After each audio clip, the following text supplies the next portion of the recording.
Kalau kertas sudah dikasih, itu artinya waktu sudah habis. Pas, jam 9.20, lewat 5 menit. Mohon maaf, tidak disiplin. Ini terakhir nanti, minta doa. Bagaimana cara menghadapi dosen killer?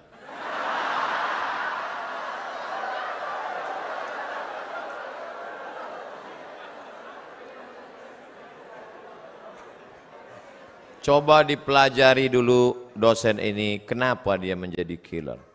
Apakah dia memang bermasalah? Kalau di Amerika, di Eropa, dosen-dosen itu direview, ditinjau ulang. Dia layak tidak berhadapan dengan manusia.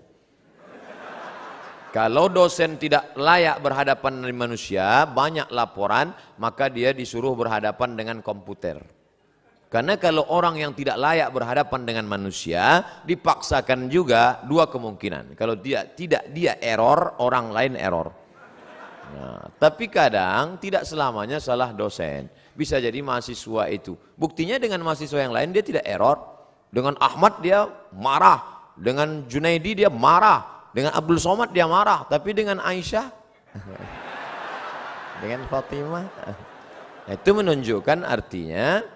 Tapi ada juga dosen laki-laki, dengan Aisyah dia marah, dengan Fatimah dia marah, dengan Anto dia baik. Wah, ini mengerikan.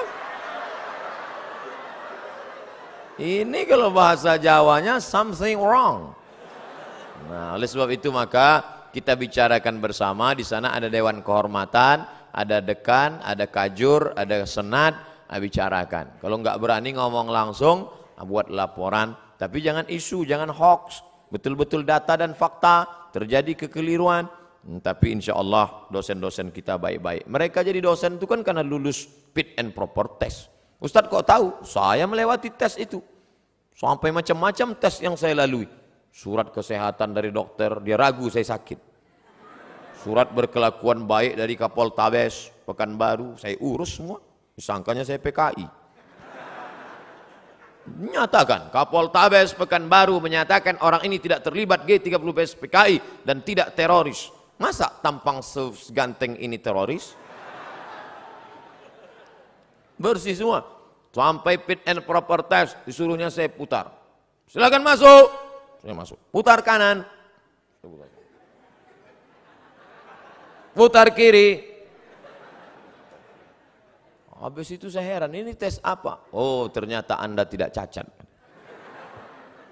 Semua dites, sampai bibir saya pun ditanyanya. Kenapa bibir Anda hitam? Anda merokok ya? Tidak Pak. Kok bibir Anda hitam? Ya saya hitam, bibirnya hitam. Masa orang hitam bibirnya putih? Apa ada-ada aja. Jadi jangan kalian sangka jadi dosen itu tidak pakai tes. Oh, luar biasa tesnya. Mohon nasihat Ustadz untuk para aktivis kampus yang ketika azan masih tetap rapat. Mana yang lebih baik, menghentikan rapat kemudian sholat atau menunda sholat untuk menyelesaikan rapat? Saya lebih baik meninggalkan jabatan saya daripada meninggalkan panggilan yang lebih utama, panggilan Allah Subhanahu wa Ta'ala. Itu pidato Kapolda Sulawesi Selatan. Bintang di sini, pakai pistol. Pidato dia, lebih baik ini panggilan yang paling utama, panggilan Allah SWT. Saya ketemu langsung, luar biasa itu manusia. Manusia-manusia unik yang perlu dibudidayakan. Jarang-jarang orang seperti ini. Kalau ada orang seperti ini, kita doakan. Allahumma katsir amsalahu, jadikan orang seperti ini banyak di atas muka bumi ini ya Allah. Jadi Pak Ustadz, ikutlah Pak Kapolda tuh. Saya tak pernah pacaran, sama macam saya. Dan bingung untuk mencari calon istri, sama. Bagaimana ya Ustadz kriteria calon istri yang baik? Tungkahul mar'atu li arba', perempuan dinikahi karena 4. Pertama, limaliha, sukih. Kaya, duitnya banyak, wakeh tenan. Wali jamali, wali hasabiha, keturunan orang baik-baik. Bangsawan, bangsa yang hidup di awan.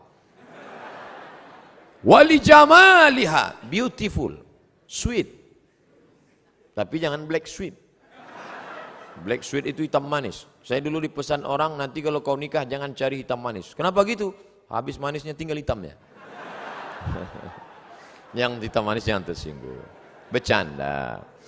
Walidiniha, karena agamanya. Kalau kau cari karena cantiknya, cantik akan berubah, hari berganti, musim berubah. Dulu cantik bukan main. Tapi begitu sudah anak keluar 3, membongkar mesin, hancur. Kalau kau carikan hartanya, dulu karena cincinnya banyak, hari ini dia berubah, harta tak ada lagi, akhirnya kau benci. Kau cari karena sukunya, berapa banyak yang dikeluarkan dari suku, dicopot gelar kehormatan karena melanggar pantangan suku. Tapi kau carilah karena sesuatu yang tak lekang, karena lupa pula. Tak lapuk karena hujan, tak lekang karena panas, itulah karena agamanya. Jangan kau cari terlalu cantik, nanti dituduh orang kau pakai pelet. Jangan kau cari terlalu jelek, nanti kau malu bawa dia kondangan. Yang sedang-sedang saja. Masalah jelek dan cantik itu kan relatif. Witing trisno jalaran suko kulino. Karena selalu dilihat lama-lama cantik. Laki-laki aja sering dilihat jadi cantik. Nauzubillah. LGBT. Oleh sebab itu kau cari, dan selagi kuliah nggak usah mikirin itu dulu. Pokoknya kau kuliah aja, nanti setelah kau berhasil ngantri mereka datang. Saya aja yang sudah punya anak, sudah nikah, banyak yang mau jadi yang kedua.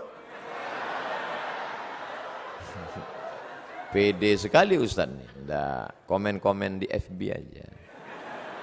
Pokoknya kau berhasil, jangan pikirkan. Ustadz dulu waktu di Mesir ada pacaran. 4 tahun saya di Mesir, enggak pernah pacaran. Wallahi, demi Allah. Berani saya bersumpah. Memang enggak pernah. Tanya teman-teman saya yang ada di Surabaya. Ustadz Somad dulu waktu di Mesir pacaran? Enggak. Kenapa? Enggak dapat. Persaingan ketat. Mahasiswa Indonesia 2.400 orang. Yang laki-laki 2.100. Yang perempuan 300. Hitung aja skala berapa itu. Habis semua digarap ketua-ketua persatuan. Kita nggak dapat. Pokoknya sedih lah. Nggak ada apa-apanya ketika cinta bertasbih.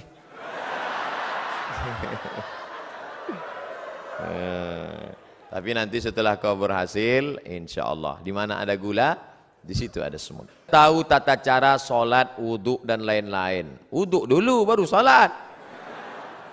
Mengikuti mazhab siapa? Saya hanya mengikuti apa yang telah diajarkan oleh orang tua saya. Kata Syekh Yusuf Al-Qaradawi, mazhabul am, mazhab man yuftih. Orang awam itu mazhabnya ngikut gurunya. Kalau ngikut saya, pasti ikut mazhab Syafi'i. Karena saya pakai mazhab Syafi'i. Kalau ngikut Abi Kiai Haji Ihya Ulumuddin, pasti ikut mazhab Syafi'i. Karena beliau bermazhab Syafi'i. Kalau ikut Muhammadiyah, Pak Ustadz, majelis tarjih. Muhammadiyah punya majelis, namanya tarjih. Kadang mentarjihkan mazhab Hanafi, kadang mentarjihkan mazhab Maliki. Jadi ikut aja guru. Yang penting guru itu benar. Yang layak digugu dan ditiru. Guru saya tuh Pak Ustadz sholatnya pejam mata aja. Itu nggak ada. Itu mazhab apa itu? Hayya 'alas shalah. Pejam mata aja. Habis itu sudah. Wah itu nggak benar. Carilah guru yang benar. Alaikum bisunnati, yang mengikuti sunnah Nabi Muhammad sallallahu alaihi wasallam. Ustadz, saya tidak tahu apa boleh ketika orang diberikan amanah, namun karena merasa belum kuat menerima amanah, jadilah seseorang itu menolaknya. Ada yang meminta amanah kepada Nabi, namanya Abu Dzar Al-Ghifari. Istamilni ya Rasulullah, angkatlah aku jadi amil ya Rasulullah. Apa kata Nabi? Innaka la dha'if, engkau orangnya lemah. Sedangkan amanah ini kuat. Orang yang layak menerima amanah sifatnya dua. Sudah dibacakan oleh Pak Rektor. Inna khaira man ista'jartal qawiyul amin. Yang layak orang yang kuat dan amanah. Ada orangnya kuat tapi tidak amanah. Ada orangnya amanah tapi tidak kuat. Yang lebih parah, sudahlah tidak kuat, tak pula amanah. Letoy, loyo, lesu, pembohong, penipu. Ini na'udzubillah. Mudah-mudahan kita menjadi anak-anakku sekalian, sehat badannya, sehat fisiknya, olahraganya mantap, berenangnya rajin, puasa sunatnya oke, kalian orang-orang yang amanah, dan kalian pula orang yang kuat insya Allah. Makanya olahraga terus.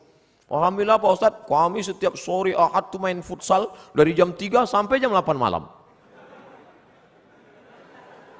Terus asar sama maghrib nggak sholat.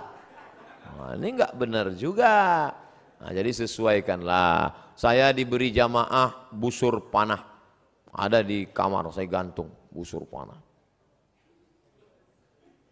Bagus tuh olahraga memanah. Kemudian silat. Ini di Jawa Timur kan banyak itu pesilat-pesilat tangguh. Ustadz bisa silat? Silat lidah bisa.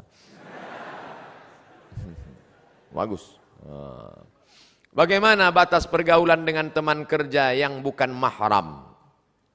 Apa boleh jika kita sampai bergurau dengan teman kerja yang bukan mahram? Masuk pagi jam 8, keluar jam 4 sore. 9, 10, 11, 12, 1, 2, 3, 4. 8 jam dengan suami orang, 8 menit dengan suami sendiri. Makanya jangan heran terjadilah pelakor. Mengganggu laki orang. Ustadz ini perempuan aja yang salah. Oke, laki-laki juga ada yang salah. Siapa dia? Senior. Senang istri orang. Gara-gara apa? Gara-gara sekantor. Jadi kalau gitu kami yang sekantor dengan yang tidak mahram ini gimana Pak Ustadz? Boleh dalam kurung syarat dan ketentuan berlaku. 5 syarat. Tulis nanti, print, tempel di dinding. Pertama, la yakhluwanna rajulun ma'amra'atin illa ma'adhi mahramin. Jangan berdua-duaan tanpa mahram. Kalaupun berdua-duaan, harus ada orang ketiga, orang keempat duduk ramai-ramai. Karena kalau sudah berdua, berawal dari senyum-senyum, kirim-kiriman video lucu, kata-kata, akhirnya, ayo kita makan siang bersama yuk, ayo. Setelah makan siang, no free lunch, tak ada makan siang yang gratis. Akhirnya terjadilah apa yang terjadi. Ingat, kejahatan terjadi bukan hanya karena ada niat dari pelakunya, tapi juga karena ada kesempatan. Waspadalah.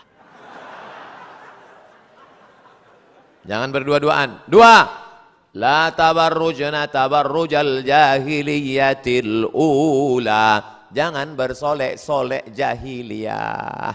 Sudah jelas orang Indonesia, hidung biasa-biasa, dagu biasa-biasa. Yang ditonton sinetron Korea. Tentu keinginan luar biasa, akhirnya diikutlah artis Korea, dipakailah dempul 3 linci. Besok berangkat ke kantor, semua muji. Padahal mau ngetawain aja. Putih ya sekarang. Iya, ini kan pakai jus bengkoang. Padahal bedak 3 inci. Akhirnya apa yang terjadi? Wajah putih, tangan hitam. Saking mau buru-burunya, pakai. Sampai di kantor baru sadar pas di lift. Rupanya sebelah hijau, sebelah biru. Salah pasang. Jangan bersolek jahiliyah. Yang ketiga, la yadribna bi arjulihinna. Jangan memukulkan kaki ke lantai karena kakinya dibeli gelang, kaki gemerincing, akhirnya batang kerincing. Kalau saya sedang ceramah lewat dia, nggak ada satupun yang melihat saya, semua ngelihat dia. 4, la takhda'na bil qaul. Jangan bersuara mendayu-dayu, mendesah-desah. Biasa aja bersuara, jangan sampai mendayu, walaupun sekantor sama dia. Gimana laporan saya? Iya Pak, siapa? Yap, siapa? Mana kertasnya kawan? Sebentar ya Pak. Oh. Di HP pun jangan. Di HP itu banyak perselingkuhan gara-gara itu. Assalamualaikum. Waalaikumsalam. Di mana ini? Universitas Airlangga Surabaya. Ya, kok ibu seram sekali? Ya, salah sambung. Mati kan? Gitu. Yang lemah gemulai. Karena ada laki-laki, la taqda'na bil qaul. Jangan kau bersuara mendayu-dayu, mendesah-desah. Kenapa? Yatma'allazi fi qalbihi marad. Ada laki-laki yang dalam hatinya penyakit, kalau didengarnya suara mendesah, dia langsung error. Error dia mendengar itu. Jangankan suara mendesah perempuan, suara mesin penjawab pun dia error. Pulsa Anda tidak mencukupi untuk. Makanya suara-suara pramugari itu, ladies and gentlemen, apa ini? Coba tegas-tegas ya. Suara penyiar radio juga, FM 3.